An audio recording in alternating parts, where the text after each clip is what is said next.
Well, hello everyone. My name is Brent Barlow, and this is Blue Light Daily, a discussion of relevance and import. We are broadcasting on this Tuesday, October 14th, 2025. It is 12 noon local, 1900 Zulu for our international friends. We believe in the importance of public debate and the requirement of civility, the necessity of education and the strength of knowledge, the value of coming together, and the power of collaboration. Before we begin, we pause to reflect on our work, breathing in deeply, aligning with intention, dreaming the I'm possible. Assisted by ancestors, powered by providence, rooted in reverence. The word spoken, the path clear, the way cool. Let us build what is worthy. Let us remember the dream forgotten. Let's make some magic together now. Ashe Madase. Today's word of the day is utopia. Cool. Utopia is a noun. A utopia is an imaginary place. It doesn't even exist, but it's a place in which government laws and social conditions are perfect. Essentially, a place of ideal perfection. Utopia. We also have a bonus word today, which I'm pleased to introduce. The word is amalgam, a mixture or blend of different things. Our quote of the day is an amalgam of a number of different quotes that I pulled out from my library to share with you here to set the tone for today. This above all, to thy own self be true, and it must follow as the night, the day. Thou canst not then be false to any man. William Shakespeare. Beware of false knowledge. It's more dangerous than ignorance. George Bernard Shaw. The price good men pay for indifference to public affairs is to be ruled by evil men. Plato.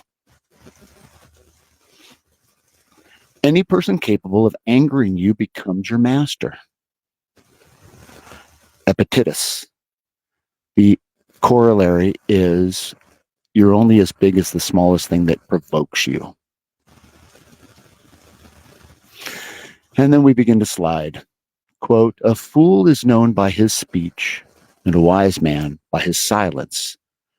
Pythagoras.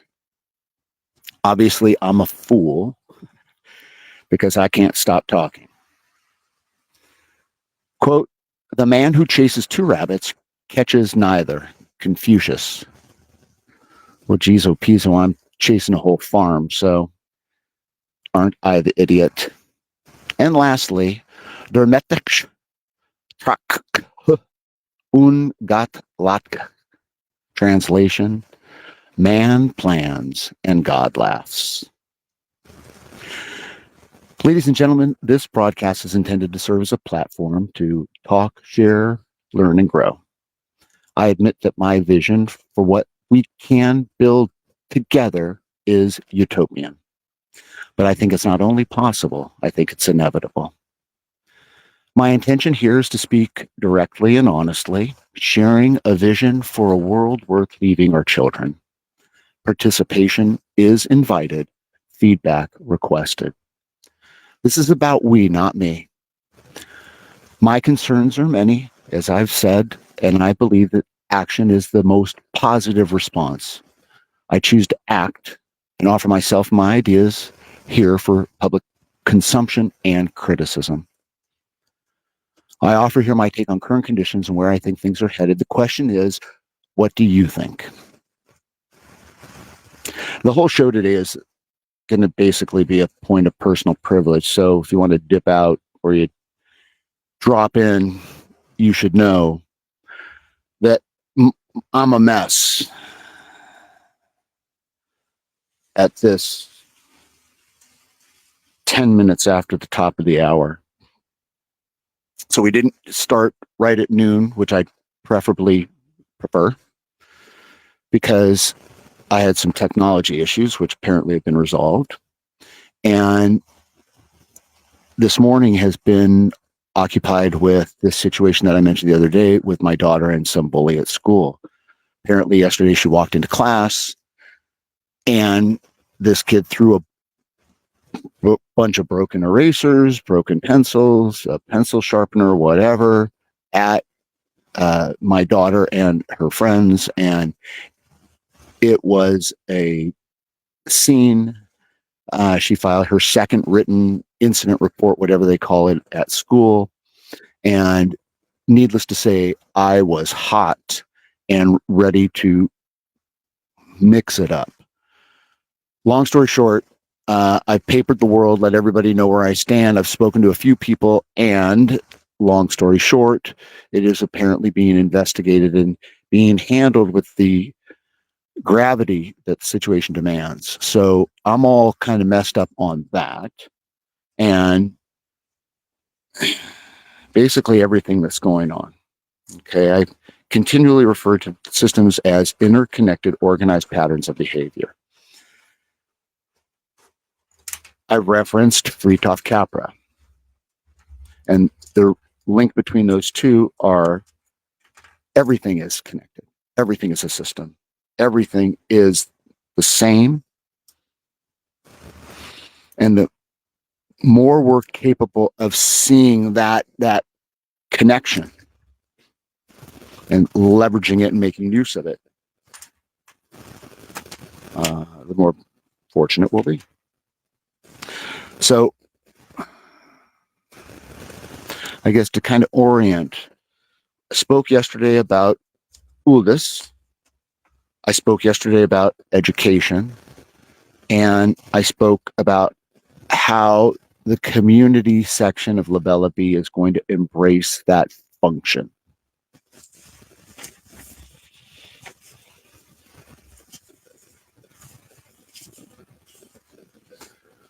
The educational component of Labella Bee is but one element of the community. Again, Labella Bee is an idea, an aspiration, a want for a place where we can come together and foster a global grassroots effort to create a world worth giving to our children. I've discussed AGI, Artificial General Intelligence, and I've referenced ASI, Artificial Superintelligence.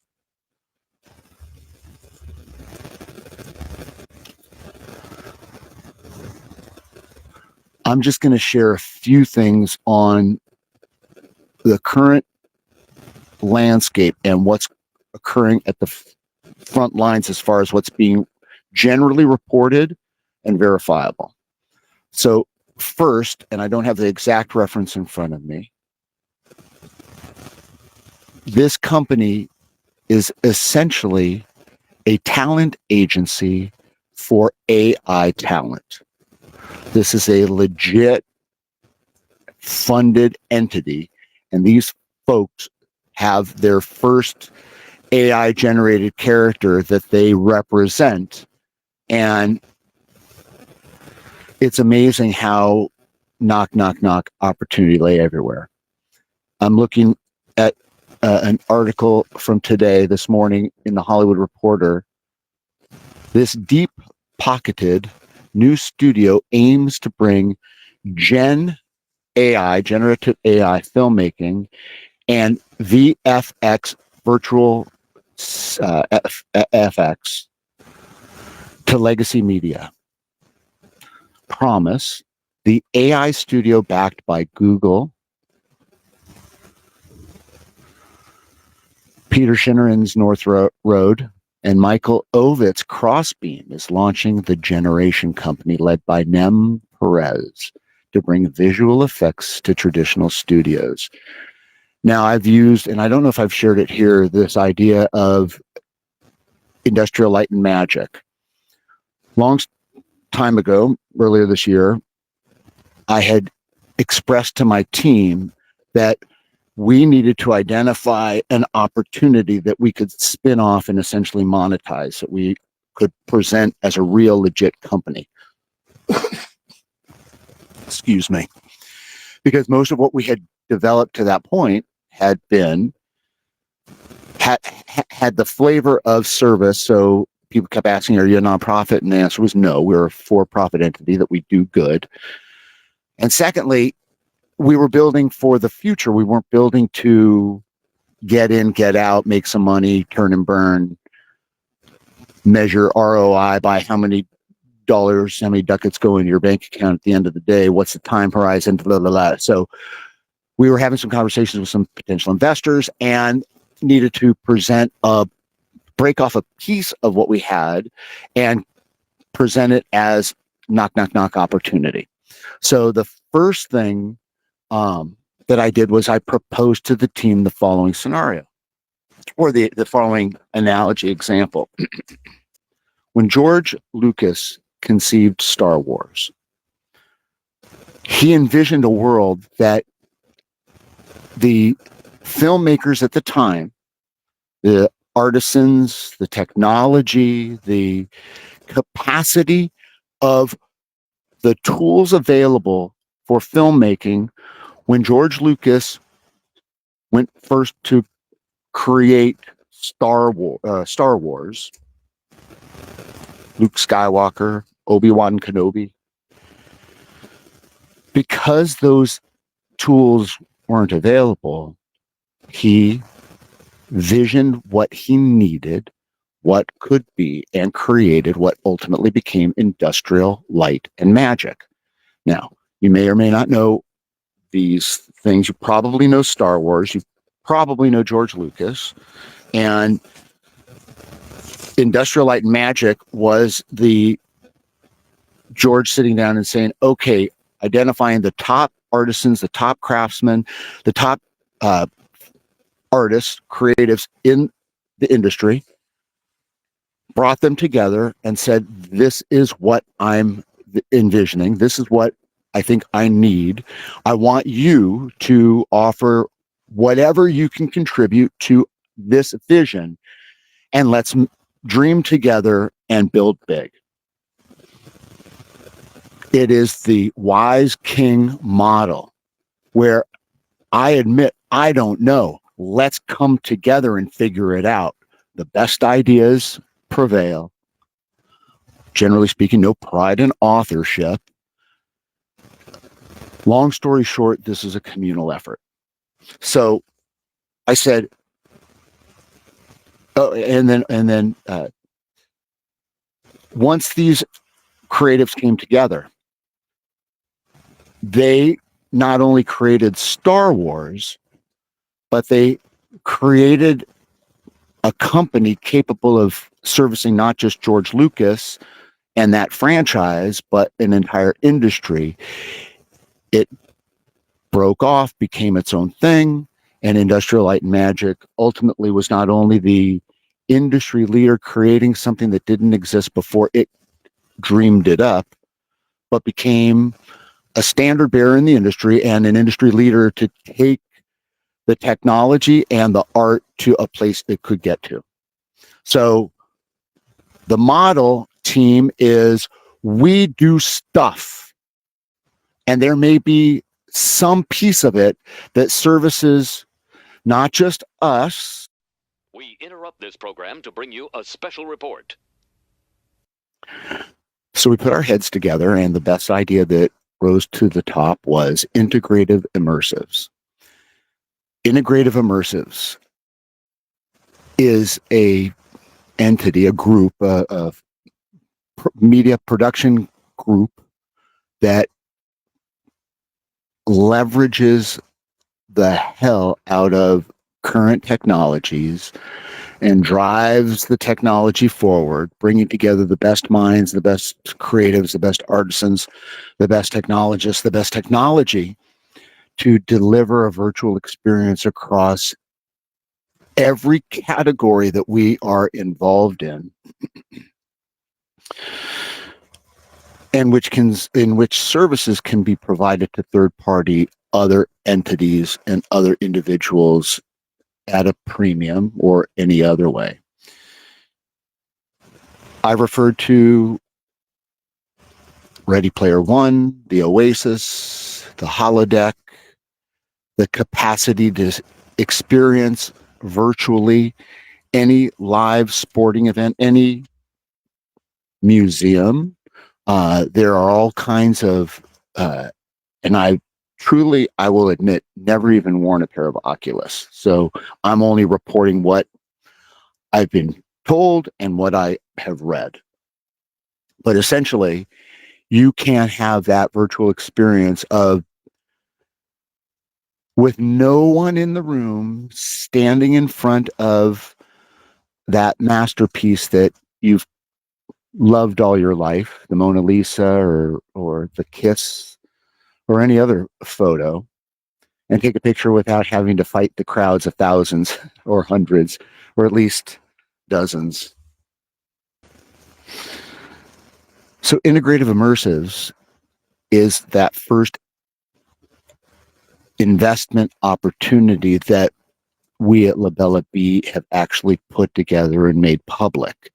It's been on the download of family and friends only. It's attempting to take advantage of all the tools that are available and knock opportunity. Now, I do want to talk a little bit about our strategy. And our strategy, I think, is an appropriate strategy. And I want to make clear one thing. Okay. There was a story this morning about AI chatbot flattery and where basically the chatbot tells you what you want to hear, is constantly flattering you and making you feel like you're the right person. Some of the story was that when two roommates who were opposite an opinion on where to put the couch presented the challenge to the chatbot agreed with both of them. You're right, it should be over here. No, you're right, it should be over here. Basically, because computers are stupid. I've said that before.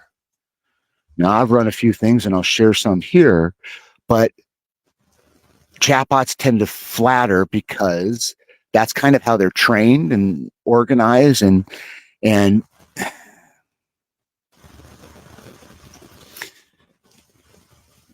if saddled properly, you can avoid some of those defaults. I don't want to drift off into that direction. I want to stay with integrative immersives and being able to experience all of these things.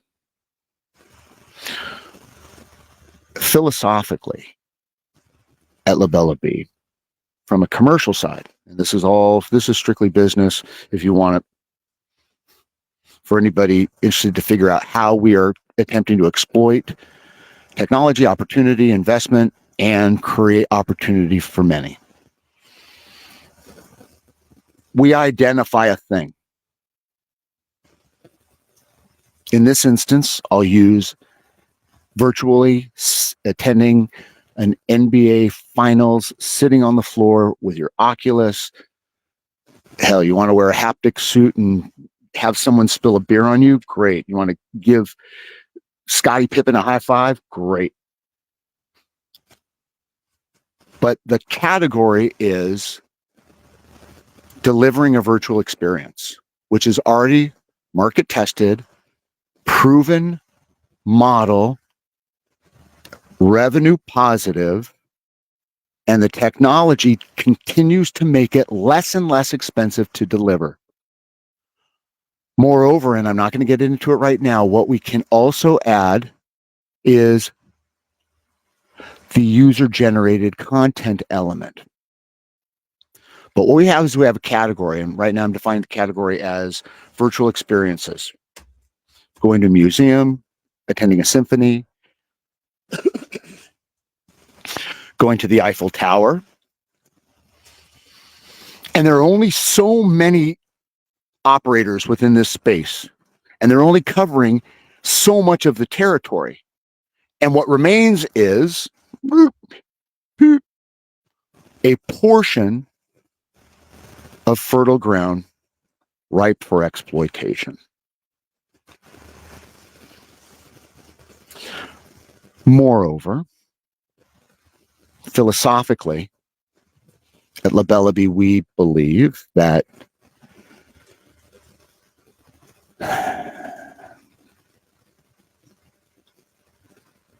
the only thing that limits us is our imagination. That the resources available to us are not only boundless, they are accessible. I don't need to tell you, I hope, how much money is out there. It is grotesque. The biggest challenge at the moment is the concentration of that wealth, but nonetheless, there are a lot of winners as a result of the current global economic condition.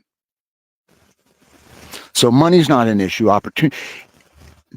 There is no reason why I need to worry about you stealing my idea. Okay? You want to collaborate? Call me. Email me. Here's my LinkedIn page.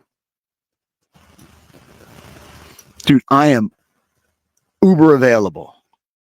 Okay?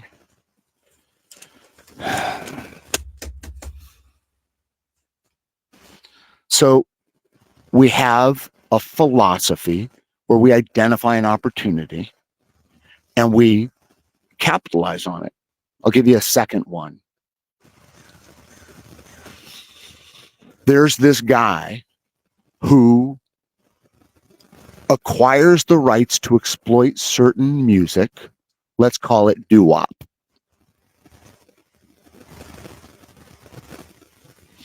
And he packages and repackages and resells and recycles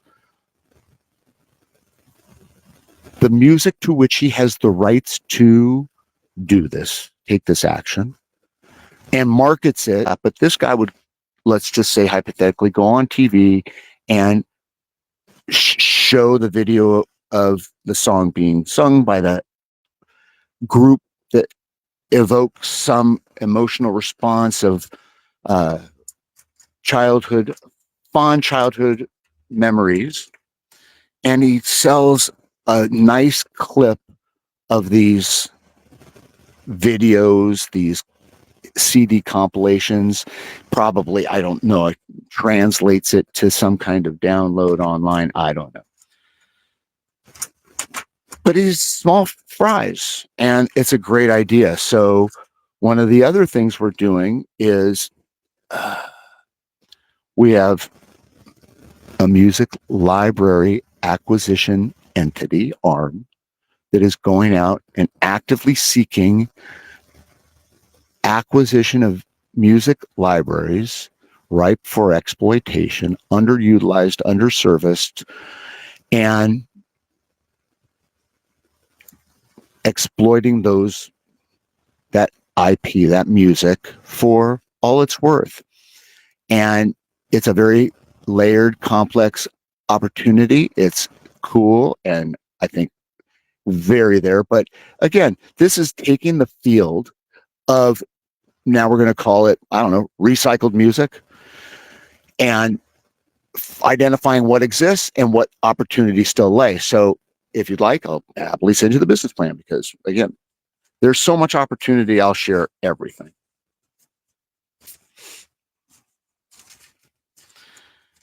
So I'm going to bring it home with this. It's been enough time.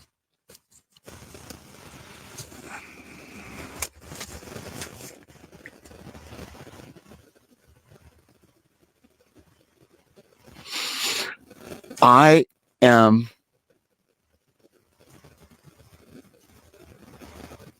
challenged by the current voices, personalities, policies, currents, positions that I'm confronted with on a daily basis. I've admitted I have a propensity to be me, unabashedly, to my detriment at times, but embracing a philosophy of unapologetic authenticity, I choose to be me. And I'm a guy who cries often, laughs all the time, is inappropriate more frequently than sometimes my family is comfortable with. But I'm a guy with an opinion and a guy who's doing right now, despite the challenges that we all face. This is me doing it right now. So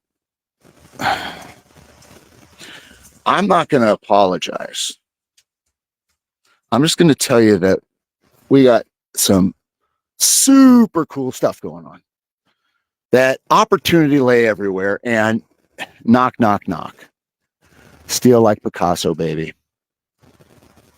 In our community, we are reclaiming our personal sovereignty. Ours is a decentralized democracy where aligned individuals collaborate to create a world worth handing to our children. There is too much information at labellab.com. Please go check it out. And if you choose to take action, reach out.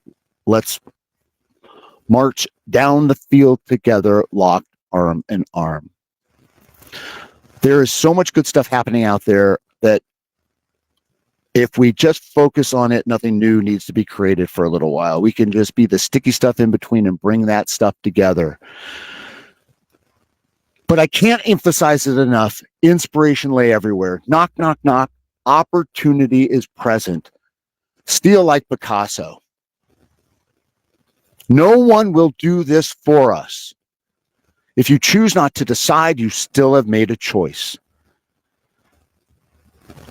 The consequences of complacency are unacceptable. We are not asking for permission. We are not asking for favor. We're doing it. You're invited to join the party. Thank you for watching. Please like, share, comment, whatever. Be well. God bless. Peace out.